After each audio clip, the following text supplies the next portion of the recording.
Hello students, welcome back to my channel. This is Sonam Sangwan, Assistant Professor in the Department of Economics, Government College for Women, Bhavani Kheda. तो आज का हमारा topic है non tariff barriers. जैसे कि last video lecture में हम already tariff barriers के बारे में डिस्कस कर चुके हैं। बेसिकली ट्रेड बैरियर्स दो टाइप्स के होते हैं, tariff barriers and non tariff barrier. Tariff barriers में क्या होता है, कोई भी नेशन है वो अपनी इम्पोर्टेड कमोडिटी के ऊपर टैरिफ इम्पोज करता है, कोई टैक्स इम्पोज करता है, ड्यूटी इम्पोज करता है in order to curtail imports, अपने इम्पोर्ट्स को कम करने के लिए। ठीक है, बट नॉन टैरिफ बैरियर में क्या होता है, all the barriers which do not directly increase the price of an imported commodity, जो किसी भी इम्पोर्टेड गुड्स के प्राइस को डायरेक्टली इंक्रीज नहीं करता है। अदर देन टैरिफ जो भी बैरियर होते हैं उनको हम बोलते हैं non tariff barrier. Historically, although tariffs have been the most important form of trade restrictions, but there are many other types of trade barriers. हम import quota की बात करते हैं, dumping, anti-dumping duties होती है, VR जो next voluntary export restraints। तो इन सब चीज़ों के बारे में जो भी नॉन टैरिफ बैरियर्स के आर्ट्स हैं, टाइप्स हैं, उनको हम नेक्स्ट स्लाइड्स के अंदर डिस्कस करेंगे। So what is, first of all, what is non-tariff barrier? A non-tariff barrier is a way to restrict trade using trade barriers in a form other than tariff। यानी tariff के अलावा जो भी हम barriers use करते हैं to restrict trade को कम करने के लिए, उसके ऊपर रिस्ट्रिक्शंस इम्पोज करने के लिए, such as quotas, export taxes, export subsidies, voluntary export restrictions and international cartels etcetera. तो इन सब जो फॉर्म्स है ट्रेड बैरियर्स की, उनको बोलेंगे हम non tariff barriers. So any barriers other than tariff, उनको बोलेंगे हम non tariff barrier. It is mean for constructing barriers for the free flow of goods, जो फ्री फ्लो ऑफ गुड्स को बैरियर एज अ बैरियर काम करते हैं free flow of goods के ऊपर। It do not affect the price of the imported goods, जो directly किसी भी इम्पोर्टेड गुड के प्राइस को इंक्रीज नहीं करते हैं, उसके प्राइस को अफेक्ट नहीं करते हैं, and it affects the quality and the quantity of the goods. So this is non-tariff barriers. Now types of non-tariff barriers. Basically non-tariff barriers may take the following forms. Import quota की form हो सकती है, as a government जब Kota fix कर देती है imports का। Export taxes हो सकते हैं, एक्सपोर्ट के ऊपर टैक्सेस इम्पोज करना। Export subsidies, it's a negative export taxes. Voluntary export restrictions, international cartels, technical and administrative regulation and dumping. इन सभी फॉर्म्स को हम डिस्कस करेंगे डिटेल में नेक्स्ट स्लाइड्स के अंदर, और इनके जो इकोनॉमिक इफेक्ट्स होंगे उनको भी हम डिस्कस करेंगे। तो सबसे पहले what is import quota? It is the most popular and effective method of production. Under it, government fixes the quota of imports of different goods from different countries. कि अलग अलग कंट्री से जो अलग अलग गुड्स का है उनके इम्पोर्ट्स का कोटा गवर्नमेंट फिक्स कर देती है, एंड कंट्री की नीड्स को ध्यान में रखते हुए कोटा फिक्स किया जाता है। And no importer is allowed to import more than the fixed quota of goods from a given country. कोई भी इम्पोर्टर जो फिक्स्ड कोटा ऑफ गुड्स जो गवर्नमेंट ने फिक्स किया है उससे ज़्यादा वो इम्पोर्ट नहीं कर सकते। So quota is a part of quantity restrictions which means restricting physical volume of trade, यानी ट्रेड के फिजिकल वॉल्यूम को रिस्ट्रिक्ट करना, उसके ऊपर बैरियर्स इम्पोज करना। Nations may also restrict their foreign trade by directly limiting the physical volume of either their imports और their exports. तो government इसमें क्या करती है, जो इम्पोर्ट्स और एक्सपोर्ट्स की फिजिकल वॉल्यूम को लिमिट कर देती है कि इस स्पेसिफिक अमाउंट से आप ज़्यादा इम्पोर्ट्स या एक्सपोर्ट्स नहीं कर सकते। तो फिजिकल वॉल्यूम ऑफ ट्रेड को रिस्ट्रिक्ट करना is import quota, it's a quota system. Government use quantity restrictions to protect the domestic industries from foreign competition. तो गवर्नमेंट इम्पोर्ट कोटा क्यों इम्पोज करती है? अपनी डोमेस्टिक इंडस्ट्रीज को फॉरेन कंपटीशन से protect करने के लिए, to protect domestic agriculture and for balance of payment reasons. Generally quantitative restrictions are applied to imports of a nation. Import quotas were very common in Western Europe immediately after Second World War. Since then, import quotas have been used by practically all the industrial nations to protect their agriculture and by developing nations to stimulate their import substitution of manufactured products and for balance of payment regions. तो basically जो quantitative restrictions होते हैं, they are generally preferred to import and export taxes. So here we will talk about import quotas and their types and their economic effects on a nation who used to impose it on trade. Types of import quota. Basically quota system of two kinds. Open quota जिसको global quota भी बोलते हैं and import licence. Global quota के अंदर क्या होता है? Open quota के अंदर a global quota allows a specified amount of imports per year, कि पर ईयर इम्पोर्ट्स का जो अमाउंट है, जो क्वांटिटी है, वो स्पेसिफाई कर दी जाती है, वो फिक्स कर दी जाती है. But does not specify where the imports may come from, किस कंट्री से इम्पोर्ट्स होंगे ये स्पेसिफाई नहीं किया जाता. बस जो इम्पोर्ट्स की अमाउंट है उसको स्पेसिफाई, उसको फिक्स कर दिया और वो किसी कंट्री से भी इम्पोर्ट्स कर सकते हैं. As soon as the specified amount is actually imported, जब वो स्पेसिफाइड अमाउंट वो इम्पोर्ट कर ली जाती है उतनी, उसके बाद से further imports into that country are prohibited for the rest of the time period. उस साल के अंदर मान लो 1-2 महीने के अंदर अगर वो स्पेसिफाइड जो हमने अमाउंट गवर्नमेंट ने फिक्स की इम्पोर्ट्स की, अगर 2 महीने में उसको मीट कर लिया, पूरा कर लिया, उसके बाद रेस्ट ऑफ द जो पूरा ईयर हमारे पास रिमेनिंग है उसमें इंपोर्ट्स प्रोहिबिटेड होते हैं, आगे इंपोर्ट्स नहीं कर सकते हैं. तो इसको बोलते हैं ओपन कोटा या ग्लोबल कोटा. इसके बहुत सारे डिसएडवांटेजेस होते हैं. जो डोमेस्टिक इंपोर्टर्स होते हैं, फॉरेन एक्सपोर्टर्स होते हैं, वो क्या करेंगे? They rush to get their shipments into the country before the limit is reached. Limit पूरी होने से पहले पहले अपना मतलब भीड़ क्राउड होगा, पूरा रश होगा कि अपना शिपमेंट्स को वहाँ पे कंट्री में गेट करने मतलब एक्सेस करने के लिए.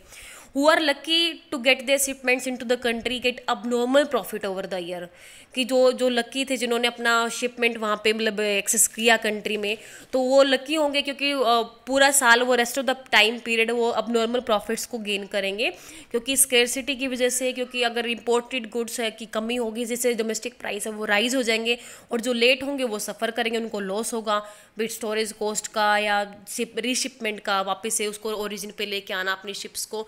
अगर लिमिट मान लो अगर शिपमेंट के रेडी मतलब उसको डिस्पैच हुआ है, लेकिन उसके बाद अगर लिमिट रीच हो जाती है, लिमिट पूरी हो जाती है, तो वापस से उसको ओरिजिन पे लेके आना, तो वो सारी कॉस्ट उनको सेंड करनी पड़ेगी. तो बहुत सारे डिसएडवांटेजेस होते हैं ओपन कोटा के. सेकंड पार्ट है इंपोर्ट लाइसेंस.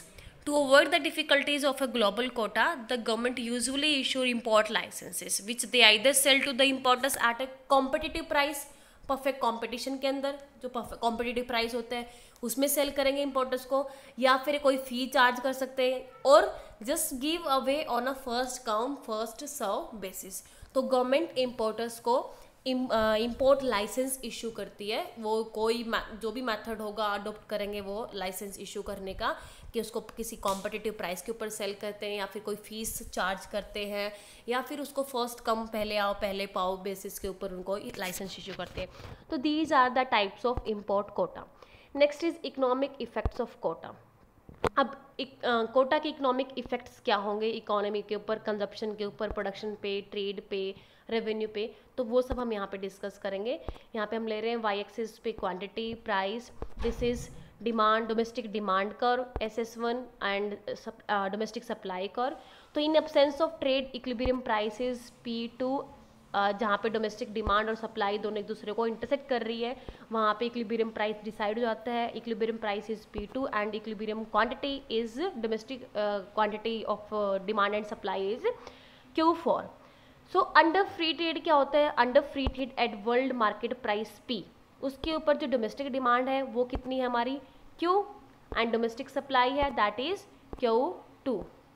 ये हमारी डोमेस्टिक डिमांड है under free trade. Free trade price लेके चल रहे हैं हम, वर्ल्ड मार्केट प्राइस उसको कंसीडर करके चल रहे हैं दैट इज PF, और इसके ऊपर domestic demand is Q and domestic supply is Q. तो डोमेस्टिक सप्लाई डोमेस्टिक डिमांड को पूरा नहीं कर सकती है, तो रेस्ट ऑफ द जो हमारी डिमांड है वो हम कैसे पूरा करेंगे? By imports. तो हमारे इंपोर्ट्स यहाँ पे है Q2 Q. Now suppose country decides to reduce imports to Q3 Q1, कि कंट्री डिसाइड कर लेती है कि उसको अपने इंपोर्ट्स कम करने हैं, यानी वो इंपोर्ट्स का कोटा है वो फिक्स कर देती है. So fixes the quota import quota as Q3 Q1, एक लिमिट है कि इतने इंपोर्ट्स करने हैं पर ईयर, तो वो अपने इंपोर्ट कोटा को फिक्स कर देती है, जिससे क्या होगा? डोमेस्टिक प्राइस राइज हो जाएगा. Basically the import quota will be equivalent to a tariff, जो कि हमने लास्ट वीडियो लेक्चर में डिस्कस किया टैरिफ बैरियर्स में। तो इम्पोर्ट कोटा टैरिफ के ही इक्विलेंट होगा, जो which increase the domestic price of the good from P to P dash, जैसे लास्ट हमने वीडियो लेक्चर के अंदर देखा था उसमें। तो वो बिल्कुल उसके जो इफेक्ट्स होंगे वो टैरिफ के इक्विलेंट ही होंगे। तो नाउ क्योंकि स्केर्सिटी हो गई, इम्पोर्ट्स कम हो जाएंगे, इम्पोर्ट कोटा फिक्स हो जाएगा, तो डोमेस्टिक डिमांड ज़्यादा है बट वो इम्पोर्टेड कमोडिटी है, उनकी स्केर्सिटी है, वो कम हो गई है, उनकी सप्लाई नहीं है, तो domestic price for imported goods वो इंक्रीज हो जाएगा। So therefore domestic price rises from P to P1। Now at P1 पे क्या है, हमारी डोमेस्टिक डिमांड कितनी है और डोमेस्टिक सप्लाई हम देखेंगे। Domestic demand is Q1 and domestic supply is Q3, जो कि हमने एक इम्पोर्ट कोटा फिक्स किया था Q1 Q3। तो उतना ही इम्पोर्ट कोटा फिक्स करने से प्राइस उतना ही रेज हो जाएगा जैसे टैरिफ ने रेज किया था P से P1। अब यहाँ पे हमारे इम्पोर्ट्स क्या हो गए हैं, Q3 Q1। तो इन इम्पोर्ट कोटा फिक्स करने का इकोनॉमी पे क्या इफेक्ट होगा, इम्पोर्ट्स कंजप्शन इफेक्ट क्या होगा, प्रोडक्शन इफेक्ट क्या होगा। You can see here consumption effect क्या है कि कंजप्शन है हमारा वो कम हो गया है। पहले हम कंजप्शन कितना कर रहे थे, जो डोमेस्टिक डिमांड थी हमारी, अब फ्री ट्रेड की बात करते हैं, फ्री ट्रेड के ऊपर दैट मीज Q2 ये हमारी डोमेस्टिक डिमांड थी। लेकिन अब हमारी जो डोमेस्टिक डिमांड है, पहले हमारी डोमेस्टिक डिमांड इतनी थी, अब डोमेस्टिक डिमांड है after imposing quota that was Q2 Q1। तो ये वाला जो पोर्शन है Q और Q1, ये हमारा जो रिडक्शन इन डोमेस्टिक कंजप्शन को दिखाता है, ठीक है। उसके बाद प्रोडक्शन इफेक्ट क्या होगा, प्रोडक्शन इफेक्ट एक्सपेंशन को दिखा रहा है, एक्सपेंशन इन डोमेस्टिक प्रोडक्शन, कि अगर इंपोर्ट कोटा फिक्स करने से पहले जो प्रोडक्शन था दैट वाज ये P प्राइस के ऊपर Q2, और अब जब प्राइस इंक्रीज हुआ P1 प्राइस पे आप देख सकते हो Q3। तो ये वाला जो पोर्शन है Q2 Q3 that is production expansion in domestic production. Trade effect की इंपोर्ट्स में कितना डिक्लाइन हुआ है, पहले हमारे इंपोर्ट्स हो रहे थे Q2 Q और अब हम इंपोर्ट्स कर रहे हैं Q3 Q1। तो दो डिफरेंस है Q2 Q3, this is decline imports BE plus CF, ये वाला जो एरिया है BE प्लस CF, क्योंकि पहले हम इंपोर्ट्स कर रहे थे Q2 Q और अब हम इंपोर्ट्स कर रहे हैं Q3 Q1। तो ये जो एरिया रहेगा वो हमारे हैं decline in imports. And the last revenue effect revenue collected by quota holder. इसमें टैरिफ और इंपोर्ट कोटा में बेसिकली डिफरेंस यही है कि टैरिफ के अंदर जो रेवेन्यू वो गवर्नमेंट कलेक्ट करती है, और इंपोर्ट कोटा के अंदर जो रेवेन्यू है वो जो कोटा होल्डर्स हैं, इम्पोर्टर्स हैं, उनके पास जाएगा, ठीक है। तो रेवेन्यू इफेक्ट इज AB, जितना भी कोटा फिक्स किया है Q3 Q1 ABCF1, उसके ऊपर जो प्राइस इंक्रीज हुआ है क्योंकि इंपोर्ट्स इतने ही हो रहे हैं, ठीक है। तो ये इंपोर्ट्स के ऊपर जो प्राइस इंक्रीज होगा P से P1 जो डिफरेंस आया, तो ये होगा revenue collected by quota holders. तो these are the economic effects of a quota system. Next is export taxes, कि एक्सपोर्ट्स के ऊपर जब टैक्स इम्पोज किए जाते हैं तो उसका क्या इफेक्ट होंगे। देखिए यहाँ पे डायग्राम में एक्सपोर्ट टैक्सेस के बारे में दिखाएंगे। Basically, export taxes are not common in developing nation.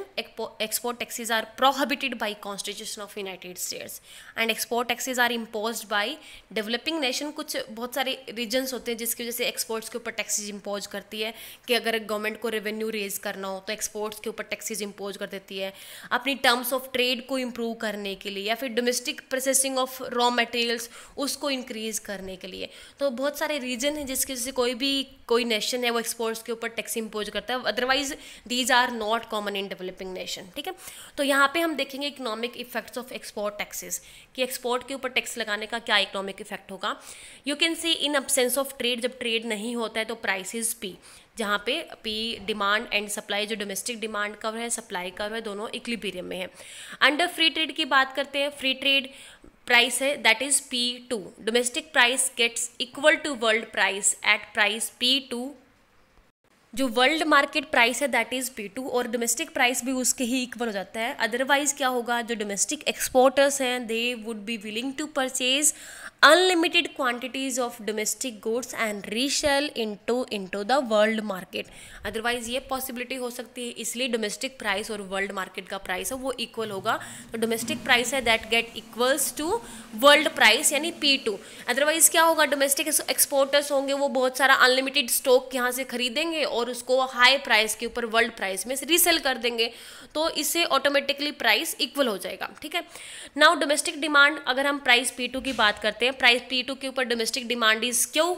यहाँ पे you can C domestic demand is, this is demand कर, तो domestic demand is Q and domestic supply is Q2।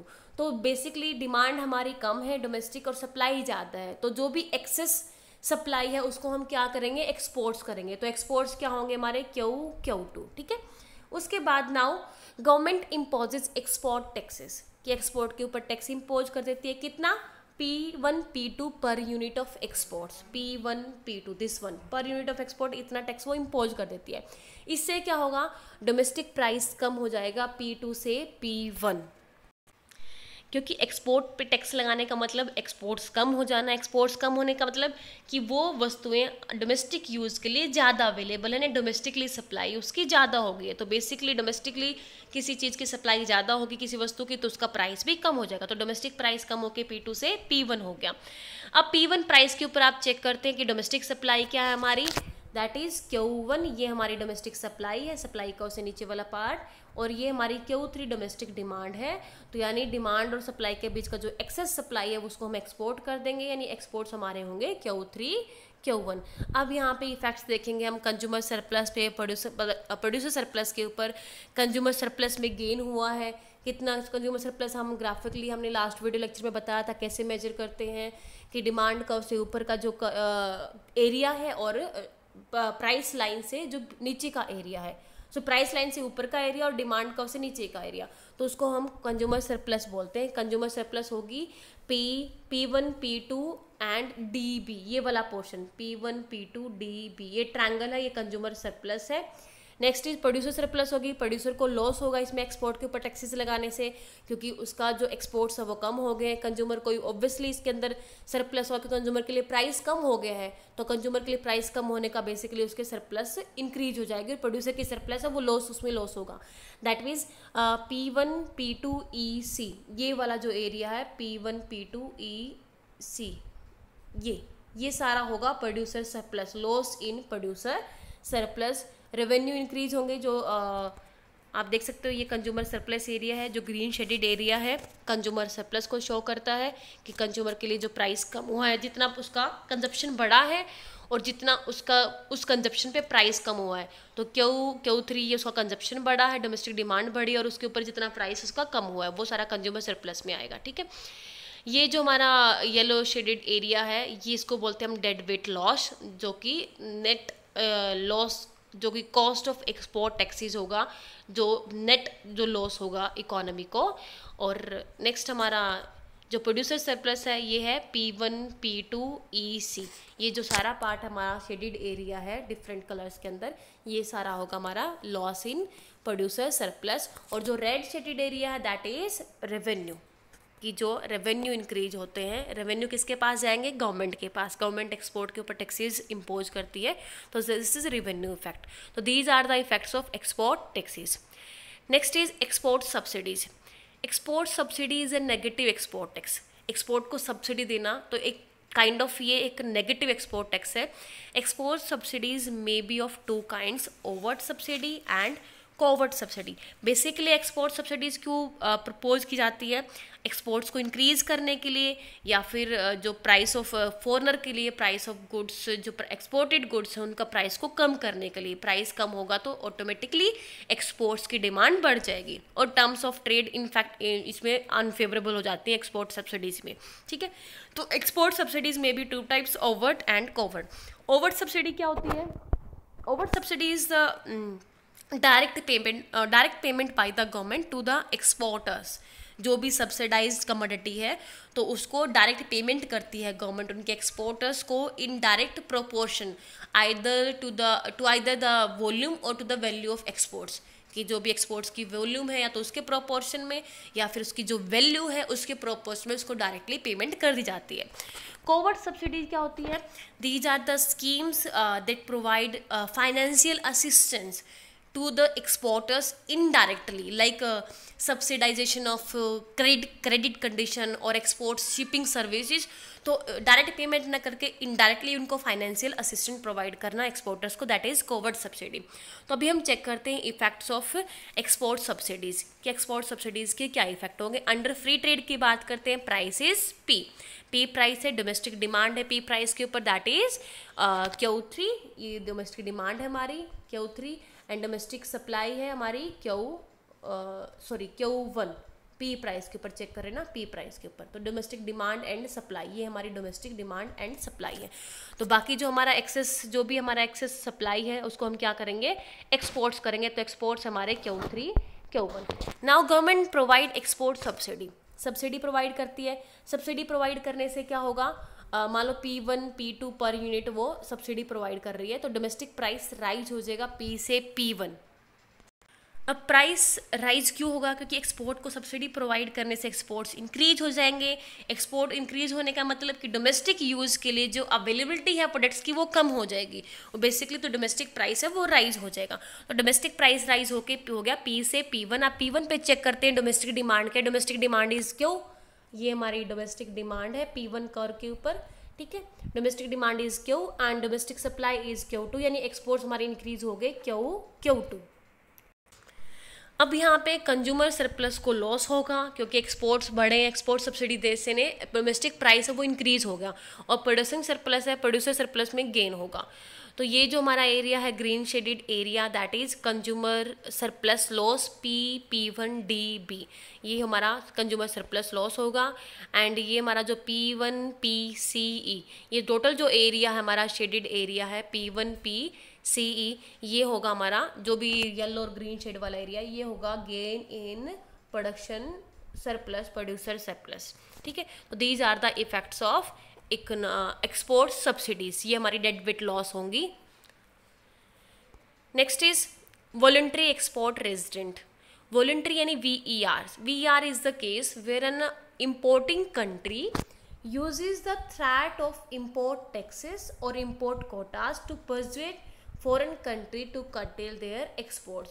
इसमें क्या करते हैं, importing country क्या करती है, एक जो भी फॉरेन कंट्री है उसको परसुएट करती है कि अपने एक्सपोर्ट्स कम करें अंडर द थ्रेट, या उसको थ्रेट को यूज़ करके कि अदरवाइज हम आपके इम्पोर्ट्स के ऊपर टैक्सेस या ड्यूटीज़ इम्पोज कर देंगे या फिर कोटा फिक्स कर देंगे। तो वो वॉलंटरी बोलती है कि वॉलंटरी वो दूसरी कंट्री है, फॉरेन कंट्री है, वो अपने एक्सपोर्ट्स को कम कर दे। तो when implemented successfully VERs have all economic effects of import quota. जो भी अगर सक्सेसफुली इम्प्लीमेंट हो जाते हैं VER, तो जो भी इम्पोर्ट कोटा के इकोनॉमिक इफेक्ट्स हैं वो सारे इम्पैक्ट हो गए वॉलंटरी एक्सपोर्ट रेजिडेंट्स के, except that they are administered by the exporting country, ठीक है। You can see import quota के जो भी इफेक्ट्स थे वो सेम यहाँ पे अप्लाई होंगे, वो सेम डायग्राम यहाँ पे अप्लाई होगा वॉलंटरी एक्सपोर्ट रेजिडेंट में, ठीक है। बस फ़र्क ये होगा कि वॉलंटरी एक्सपोर्ट रेजिडेंट है, they are administered by the exporting country. Next आता है international cartels. International cartel is a organization of suppliers of a commodity. किसी कमोडिटी के सप्लायर्स का एक ग्रुप, एक organization located in different nation that agrees to restrict output and export of the commodity with the aim of maximizing or increasing the total profit of the organization। Basically जो international cartel है वो एक suppliers का एक organisation होता है, एक group होता है जो अलग अलग कंट्रीज़ के अंदर लोकेट होता है, एस्टेब्लिश होता है, और जो क्या करता है जो ग्लोबल आउटपुट है या उनके जो सप्लाई है वो सप्लाई को कम कर देता है, एक्सपोर्ट्स को कम कर देता है जो एक एग्रीमेंट के थ्रू।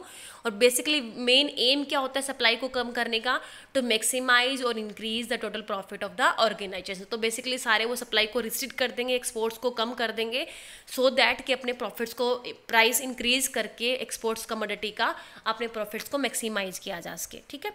तो the most notorious of present day international cartel is OPEC, organisation of petroleum exporting countries, which उसने क्या किया था 1973 एंड 74 में उन्होंने प्रोडक्शन एंड एक्सपोर्ट्स को रिस्ट्रिक्ट करके अपने जो क्रूड ऑयल का प्राइस है वो मल्टीपल टाइम्स इंक्रीज कर दिया था। सक्सेसफुली उसने अपने इम्प्लीमेंट किया था जो इंटरनेशनल कार्टेल का जो स्पिरिट है उसको, ठीक है। तो मल्टीपल टाइम्स इंक्रीज हो गए जो क्रूड ऑयल क्राइसिस, जो ऑयल क्राइसिस आता है 1973 और 4 के अंदर। So an international cartel is more likely to be successful if there are only a few international suppliers of an essential commodity for which there are no clause substitutes। तो basically successful सबसे ज़्यादा कब होता है, जब कुछ ही suppliers होते हैं, जो भी इंटरनेशनल कमोडिटी होती है, जो भी कमोडिटी होती है उसके सप्लायर्स होते हैं वो कुछ होने चाहिए ताकि उनको मैनेज करने में दिक्कत नहीं होती, डिफ़िकल्ट उनको एक यूनिट में ऑर्गेनाइज करने में दिक्कत ना आए, ठीक है। और जो भी कमोडिटी है उसका कोई भी क्लॉज सब्स्टिट्यूट नहीं होना चाहिए, अदरवाइज क्या होगा, अगर सब्स्टिट्यूट अवेलेबल होंगे तो अगर कार्टेल अगर उसकी जो सप्लाई है उसको कम कर देता है, रिस्ट्रिक्ट करता है, तो कस्टमर्स क्या करेंगे, जो डिमांड करते हैं, जो भी इम्पोर्टर्स क्या करेंगे, वो सब्स्टिट्यूट के ऊपर डाइवर्ट हो जाएंगे, ठीक है। So when there are many suppliers, then it is very difficult to organize them into one unit, and if clause substitute available, then buyers would shift to substitutes। तो basically substitute भी available नहीं होना चाहिए और suppliers का जो number of suppliers है वो भी कम होना चाहिए to be successful होने के लिए, ठीक है। तो ये we can see international cartel का जो इकोनॉमिक इफेक्ट्स होंगे, कैसे वो वर्क करता है इंटरनेशनल कार्टेल, तो वो हम यहाँ पे देखेंगे। तो यहाँ पे हमने क्वांटिटी, प्राइस और ये हमारा सप्लाई शेड्यूल, ये डिमांड कर्व है।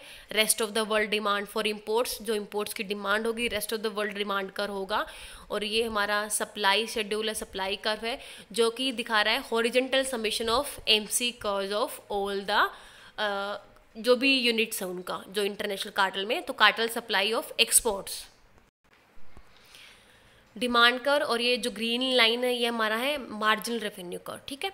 तो ये demand curve and supply curve जहाँ पे भी इक्विलिब्रियम में होते हैं परफेक्ट कंपटीशन में, तो प्राइसेस P1 एंड एक्सपोर्ट्स जहाँ पे हो रहे हैं Q1 क्वांटिटी एक्सपोर्ट हो रही है। ये बात करें परफेक्ट कंपटीशन के अंदर डिमांड एंड सप्लाई, जहाँ पे कार्टेल की supply of exports and rest of the world जो डिमांड है फॉर इंपोर्ट, जहाँ दोनों इक्विलिब्रियम में है, वहाँ पे प्राइस P1 और Q1 क्वांटिटी यानी एक्सपोर्ट्स की क्वांटिटी फिक्स हो जाती है। नाउ अगर कार्टेल एक मोनोपोली एस्टेब्लिश कर लेता है, मोनोपोली क्रिएट कर लेता है, ग्रुप फॉर्म कर लेता है, मोनोपोली यानी मोनोपोली प्राइस वहाँ पे चार्ज किया जाएगा, प्राइस को हाई कर दिया जाएगा, एक्सपोर्ट्स को कम कर दिया जाएगा in order to maximize their profit of the organization. तो उस केस में क्या होगा, प्राइस इंक्रीज होके P1 से P2 हो गया, तो एक्सपोर्ट्स कम होके Q1 से Q2 हो गए। तो इक्विलिब्रियम कहाँ पे होगा, जहाँ पे MR और MC, जो MR कर्व है यानी जो ग्रीन लाइन है हमारी MR कर्व, ठीक है। और नेक्स्ट जो MC कर्व, जो MC कर्व दिखा रहा है SS डैश, जो सप्लाई शेड्यूल है, ये हॉरिजॉन्टल समेशन है जो भी सारी यूनिट्स हैं कार्टेल के अंदर उनके MC कर्व का, मार्जिनल कॉस्ट कर्व का। तो ये इक्विलिब्रियम पॉइंट होगा F। यहाँ पे जो इक्विलिब्रियम प्राइस है दैट इज एक्सपोर्ट्स हमारे कम हो गए हैं Q2 और प्राइस इंक्रीज हो गया है अपने प्रॉफिट को मैक्सिमाइज करने के लिए। जो टोटल प्रॉफिट है यहाँ पे जो कार्टेल है दैट इज जो ये एरिया है FEJ, ये वाला एरिया होगा, ये होगा total profit of the cartel. You can see कि at point E MC is greater than MR से ज़्यादा है। इनफैक्ट जितने भी पॉइंट्स हैं Q1 से लेके और Q2 के बीच में सब पॉइंट्स के ऊपर ही MC MR से ज़्यादा है। सो बाय डिक्रीजिंग एक्सपोर्ट्स कार्टेल क्या करता है, जो MC माइनस MR एरिया है उसको सेव करता है, क्योंकि MC save because MC is saved and MR is lost, ठीक है। MR तो इसका कम हो रहा है इन एक्सपोर्ट्स कम करने से, और MC वो सेव हो रही है। तो MC माइनस MR एरिया है, जो ये जो शेडिड एरिया है FEJ, इसको कार्टेल सेव करता है। तो इसके total profits of the cartel is FEJ and there is loss to the world is greater than profits of the cartel. Profits cartel के प्रॉफिट कम है, वर्ल्ड को जो लॉस हुआ that is greater than. So rest of the world would be better off by making a direct income transfer to the cartel equal to the area FEJ। तो it would be better कि जो बाकी world है वो एक direct income transfer कर दे cartel को इस FEJ एरिया के बराबर, वो एक बेटर कंडीशन सिचुएशन हो गई इन दैट केस, क्योंकि वर्ल्ड का लॉस है वो इस इनके प्रॉफिट से, कार्टेल के प्रॉफिट से वो कहीं ज़्यादा है, ठीक है। Next is technical, administrative and other regulations. There are countless government rules and regulations that either intentionally or unintentionally impact to free flow of trade. Such technical and administrative rules include formalities of custom clearance है, custom clearance की formality करना, जो भी formalities होती है, paper work होता है. Safety regulations है, जैसे ऑटोमोबाइल्स और इक्विपमेंट्स के लिए सेफ्टी रेगुलेशन, सेफ्टी स्टैंडर्ड्स होते हैं जो फॉलो करने होते हैं. लेबलिंग रिक्वायरमेंट्स है, मार्क ऑफ ओरिजिन कहाँ से जो प्रॉपर लेबल पेस्ट करना होता है हर प्रोडक्ट के ऊपर. टेक्निकल स्टैंडर्ड्स होते हैं. Other trade restrictions have resulted from laws requiring goods to buy from domestic suppliers, जैसे कि गवर्नमेंट जो प्रोक्योरमेंट पॉलिसीज़ है, जैसे फॉर एग्जांपल 1930 के अंदर स्लोगन था बाई अमेरिकन्स. तो ठीक है, गवर्नमेंट की कुछ पॉलिसीज होती हैं कि उसमें आपको डोमेस्टिक सप्लायर से ही गुड्स को बाई करना होगा. बहुत सारी रीजन्स होते हैं इस पॉलिसीज़ के. पॉलिटिकल मिलिट्री रीजन्स होते हैं, पॉलिटिकल रीजन्स होते हैं, नेशनल प्रेस्टीज के लिए हो सकता है, गवर्नमेंट को कोई टैरिफ पे नहीं करना. तो बहुत सारे रीजन्स होते हैं जिसकी वजह से ये टेक्निकल स्टैंडर्ड्स होते हैं, रूल्स होते हैं जो ट्रेड को इम्पेक्ट करते हैं, फ्री फ्लो ऑफ गुड्स को प्रोहिबिट करते हैं. And the last one is dumping. Basically dumping trade barriers may also result from dumping. जब डंपिंग को रिएक्शन में जो एंटी डंपिंग ड्यूटीज़ लगाई जाती है वो ट्रेड को रोकती हैं, एज अ हार्डल क्रिएट होती है वो. Trade barriers may also result from dumping. Dumping is the sale of the commodity at a lower price abroad than domestically. Domestically उस चीज़ को हाई प्राइस पे सेल करना एंड अब्रोड फॉरेन कंट्रीज में उसको लो प्राइस के ऊपर sale करना, दैट इज डंपिंग.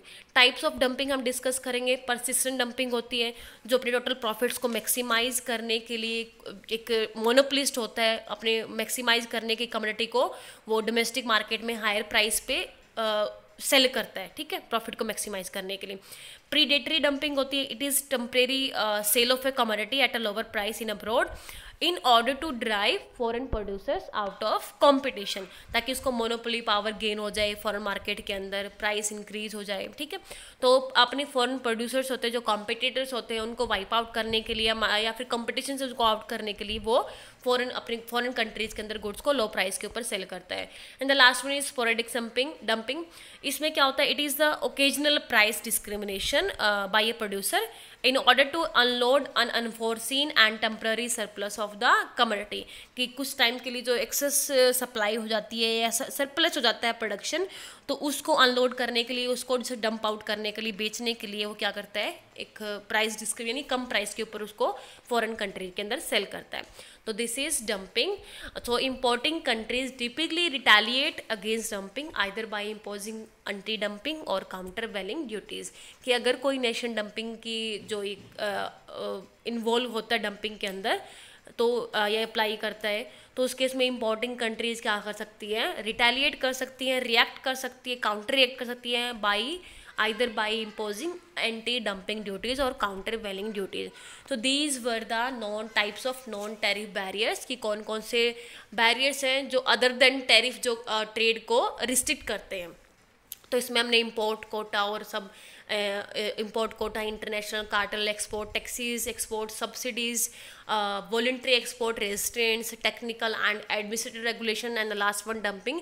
इन सभी हमें कंपोनेंट्स को, पार्ट्स को डिस्कस किया और इनकी इकोनॉमिक पे क्या इफेक्ट्स हो गए, कंजप्शन पे, सरप्लस कंजप्शन सरप्लस पे, प्रोड्यूसर सरप्लस पे, रेवेन्यू पे, ट्रेड पे, तो वो हमने सभी इस वीडियो लेक्चर में डिस्कस किया. Thank you very much.